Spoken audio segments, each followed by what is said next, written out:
வணக்கம். நான் தர்மஸ்ரீ ராஜேஸ்வரன் பேசுறேன். நம்ம இன்றைய பதிவுல என்ன பார்க்க போறோம் அப்படின்னா, H1B விசாவுடைய இம்பாக்ட்.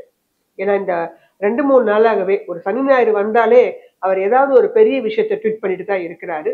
இந்த சனி, ஞாயிறு அவர் பண்ண விஷயம் இந்த H1B விசாவுடைய விலை அதிகமான அளவுக்கு நம்ம இனிமே என்ன பண்ணணும்? விசாவுக்கு செலவு பண்ணணும் அப்படிங்கிறது தான். ஸோ இது என்ன? இதோட இம்பாக்ட் நம்மளுடைய இந்தியன் ஷேர் மார்க்கெட்ல எப்படி இருக்கும்? அதுவும் முக்கியமாக ஐடி செக்டர்ல எப்படி எதிரொலிக்கும் அப்படிங்கிறத நம்ம பார்க்க போறோம். ஏன்னா, நம்மளுடைய போர்ட்ஃபோலியோல ஐடி செக்டர் அப்படிங்கிற அந்த செக்டருடைய கம்பெனிகள் இல்லாத போர்ட்ஃபோலியோவே இருக்க முடியாது. ஜெனரலா யார் எடுத்தாலும் சரி, அவங்க யாராவது ஒருத்தர் கண்டிப்பா இன்ஃபோசிஸ் வாங்கியிருப்பாங்க, இல்ல டிசிஎஸ் வாங்கியிருப்பீங்க, இல்ல Wipro, HCL Tech, Tech Mahindra இந்த மாதிரி ஜெயின்ஸ் அளவான கம்பெனிகளை வாங்கியிருப்பீங்க. இப்ப நமக்கு எல்லாமே ஒரு பேனிக் இருக்கும். அப்ப ஐடி செக்டர் அப்படிங்கிறது இறங்கி ஒண்ணுமே இல்லாம போயிடுமா? அந்த மாதிரிலாம் ஒரு பேனிக் இருக்கும். புதுசா வந்து வாங்குறவங்களுக்கும் ஐடி செக்டர்ல வந்து இன்வெஸ்ட் பண்றதுக்கு ஒரு கொஞ்சம் யோசனையும் இருக்கும். அதை தீர்ப்பதற்கான ஒரு பதிவு தான் இன்றைய பதிவு. ஜெனரலா ஐடி செக்டர் அப்படிங்கிறது இந்தியாவை பொறுத்தமட்டிலும் ஒரு கோல்டன் கூஸ் அப்படின்னே சொல்லலாம். ஒரு தங்க முட்டையிடும் வாத்து அப்படின்னே சொல்லலாம்.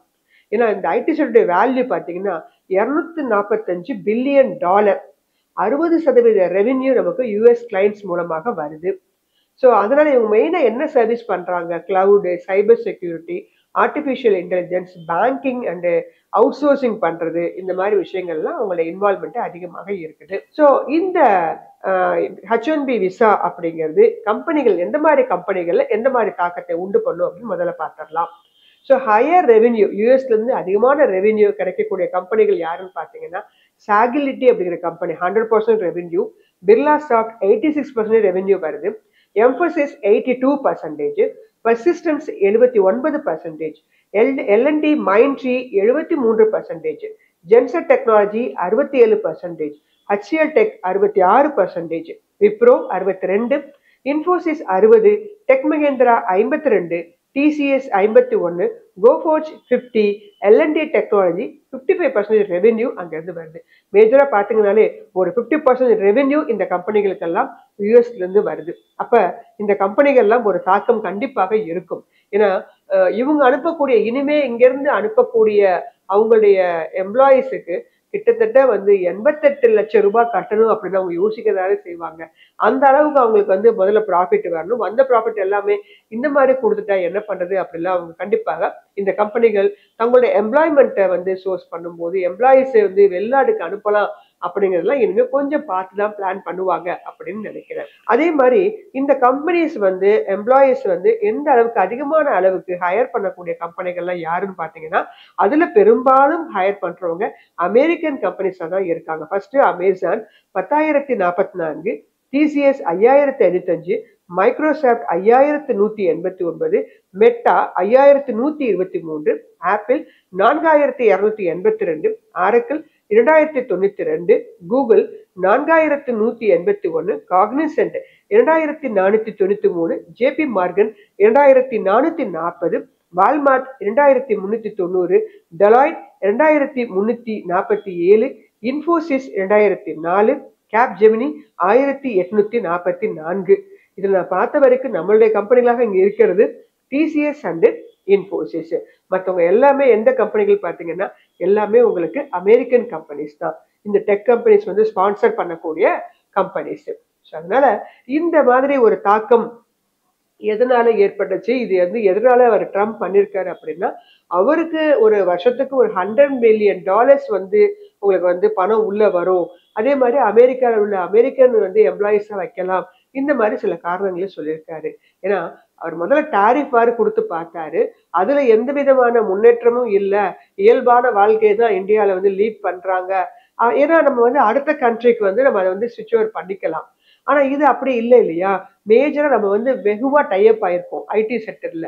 அப்ப இதுல பண்ணும்போது நிச்சயமாக நம்ம ஒரு அவருடைய சில விஷயங்களுக்கு நம்ம இறங்கி வருவோம் அப்படிங்கறதுதான் அவருடைய எதிர்பார்ப்பாக இருக்குது. ஜென்ரலாவே ஐடி செக்டர் பாத்தீங்கன்னா இந்த வருஷத்துல ஒரு டவுன் ட்ரெண்ட்ல தான் இருக்குது அப்படின்னு சொல்லலாம். ஸ்லக்கிஷா தான் இருக்குது அப்படின்னு சொல்லுவோம். ஏன்னு கேட்டீங்கன்னா அவங்களுடைய குவார்டர்லி ரிசல்ட்ஸ் எல்லாமே கொஞ்சம் கம்மியா தான் மந்தமா தான் காமிச்சிருக்காங்க. அதே மாதிரி இப்ப கேள்விப்பட்டிருங்க மேஜர் லே ஆஃப் வந்து அனௌன்ஸ் பண்றாங்க. டிசிஎஸ்ல அனௌன்ஸ் பண்ணியிருந்தாங்க ஞாபகம் இருக்குதா? அதே மாதிரி ட்ரம்போட டாரிஃப் பாரு. யூஎஸ் ஃபார்ம்லையும் பார்த்தீங்கன்னா பட்ஜெட்ல கட் பண்ணியிருக்காங்க. ஆர்டிஃபிஷியல் இன்டெலிஜென்ஸ் அண்ட் ஆட்டோமேஷன் வந்து மேன் பவர் வந்து ரெடியூஸ் பண்ண ஆரம்பிச்சிருக்குது. அதே மாதிரி delay in out sourcing deals delay ஆகிட்டு இருக்கு அவுட் சோர்ஸ் பண்றதுல எல்லாம். இப்ப பிரசன்டா H1B விசா இது எல்லாமே சேர்ந்து ஐடி செக்டரை ஒரு வலுவான ஒரு டவுன் ட்ரெண்டை நோக்கி மூவ் பண்ணிட்டு இருக்குது. ஸோ ப்ரீவியஸா ஒரு $995 வாங்கிட்டு இருந்தவங்க இப்போ $1,00,000 ஒன் டைம் ஃபீயா கேட்டிருக்காங்க. இது எல்லாமே நியூ அப்ளிகன்ஸ்க்காக இருந்த போதிலும் கூட இனி அடுத்த புதுசா வேலைக்கு வர்றவங்களுக்கு இது ஒரு பெரிய பாதிப்பாக இருக்கும், கம்பெனிகளுக்கும் ஒரு பெரிய பாதிப்பாக இருக்கும் அப்படின்னு நினைக்கிறாங்க. இது இந்த 2027 இபிஎஸ்லயும் கணிசமான அளவுக்கு 2ல இருந்து ஒரு 6% இம்பாக்டையும் கொடுக்கும் அப்படின்னு எதிர்பார்க்கிறாங்க. ஸோ கிட்டத்தட்ட இந்த வருஷத்துல மட்டும் இது வரைக்கும் நிப்டியோட ஐடி இண்டெக்ஸ் 18% வந்து குறைஞ்சிருக்குது. ஆல் டைம் ஹையாக பார்த்தீங்கன்னா 46,088 இருந்தது. ஆல் டைம் லோ 30,918 இருக்குது. ஸோ 2015 2025 வரைக்கும் நம்ம ஒரு ஐடி செக்டர் ரேலியை நமக்கு பார்க்க போறோம். ஸோ இது வந்து இந்த ரேலியை பார்த்தாலே உங்களுக்கு தெரியும். ஏன்னா ஐடி செக்டர் 2009 நீங்க கணக்குல உங்களை லிஸ்ட்ல காமிக்கிறேன்.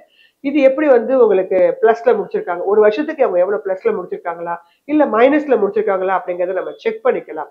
2008 கூட உங்களுக்கு Y2K ப்ராப்ளம் வந்த போதும் கூட ஐடி செக்டர் பயங்கரமாக இறங்குச்சு. ஆனா ஐடி செக்டர் அப்படிங்கிறது நம்ம ஒரு அமெரிக்கன் கம்பெனிஸ்ல மட்டும் நம்பிதான் வந்து நம்ம அவுட் சோர்சிங்கோ இல்ல ஆன் சோர்ஸ் பிசினஸ் மட்டும் நம்பி இல்லை.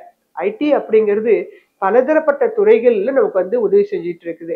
அதனால இந்த சூழ்நிலையை நம்ம கடந்து போவோம். பெரும்பாலும் கம்பெனிகள் ஒன்று இந்த மாதிரி ஆன் சோர்ஸ் அனுப்புறத அவங்க குறைத்து கொள்ளலாம், அல்லது இங்க ஒர்க் ஃப்ரம் ஹோம் மாதிரி இங்க இருந்தே வந்து வேலை பார்க்கறதுக்கான சூழல்களை உருவாக்கலாம். ஏன்னா ஆர்டிபிஷியல் இன்டெலிஜென்ஸ் வந்துருச்சு இல்லையா, இந்த சாஃப்ட்வேர்னால நிறைய வந்த பிறகு எதுக்காக அவங்க கண்ட்ரிக்குள்ள போய் நம்ம பண்ணணும், இங்க இருந்தபடியே வேலை பார்க்கக்கூடிய நிலைமை கூட வரலாம்.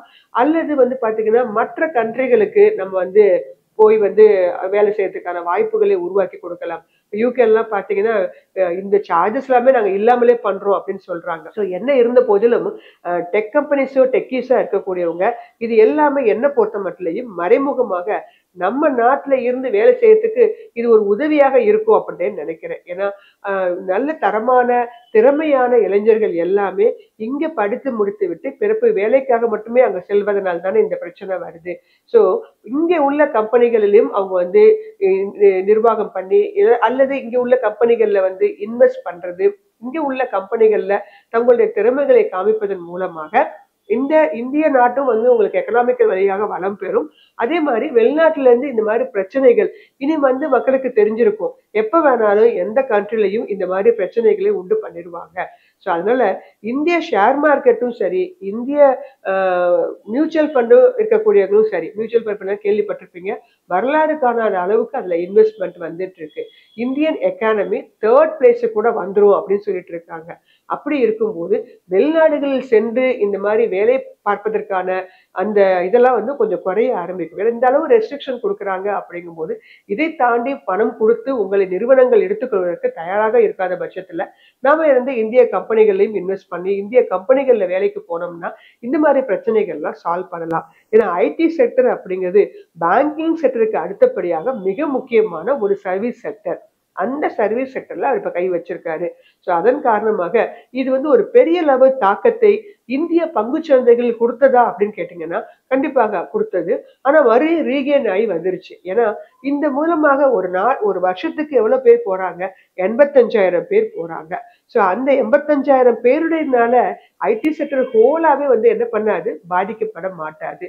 இது ஒரு தற்காலிகமான இறக்கம் தான். அதனால ஏற்கனவே ஐடி செக்டர் ஷேர்ஸ் வச்சிருக்கவங்க பேனிக் ஆகி இந்த ஒரு பிரச்சனைனால என்ன பண்ணிடாதீங்க, செல் பண்ணிடாதீங்க. ஏன்னா இந்த பிரச்சனைகளுக்கு நாஸ்காமோ இல்ல நம்மளுடைய ஐடி மினிஸ்டரோ ஒரு தீர்வு கண்டிப்பா அடுத்தடுத்த வாரங்கள்ல கொடுப்பாங்க. அப்ப மறுபடியும் ரீகெயின் ஆயிடும். புதுசா வாங்குறவங்களுக்கும் ஐடி செக்டர் கம்பெனிகள் எல்லாமே ஒரு நல்ல தரமான ரேட்ல வந்து கிடைச்சிட்டு இருக்குது.